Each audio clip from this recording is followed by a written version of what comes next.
Rappelez-vous, dans le dernier épisode, mon hater m'explique comment coder en JavaScript et m'envoie son code. La dernière fois, on avait fait un test de performance et aujourd'hui, on va regarder comment déterminer si un code est plus performant qu'un autre, avec la complexité. Reprenons le code pour trouver le plus grand nombre d'un tableau. Ma proposition est d'utiliser un mat.max et de spreader le tableau de nombres. Ainsi, on obtient le plus grand nombre. La proposition de mon hater est de faire un nombre.sort, ainsi votre tableau est trié et on prend le dernier nombre. En soi, les deux solutions donnent le résultat. Mais laquelle est la plus performante? Pour répondre à cette question, nous allons analyser la complexité. Mais avant toute chose, je vais vous définir qu'est-ce que la complexité. La complexité est le temps d'exécution pour le pire des scénarios, qu'on symbolise par O suivi de la complexité. Il existe d'autres définitions, mais c'est celle-là qu'on va utiliser aujourd'hui. Avant d'aller plus loin, on va prendre un petit exemple pour que vous puissiez comprendre de quoi on parle.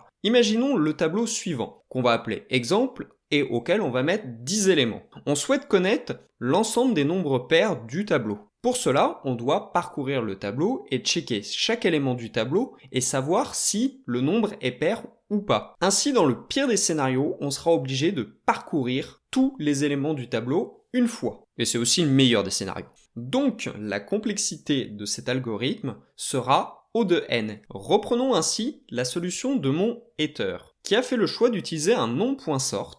La complexité de ce type d'algorithme est donnée dans la doc où on peut la calculer soi-même. Ici, la complexité est n log de n. Tandis que ma solution qui utilise un mat.max, elle a une complexité de n pour le max. Mais il ne faut pas oublier que je suis obligé de spreader mon tableau avant de l'utiliser. Donc ça rajoute aussi une complexité de n.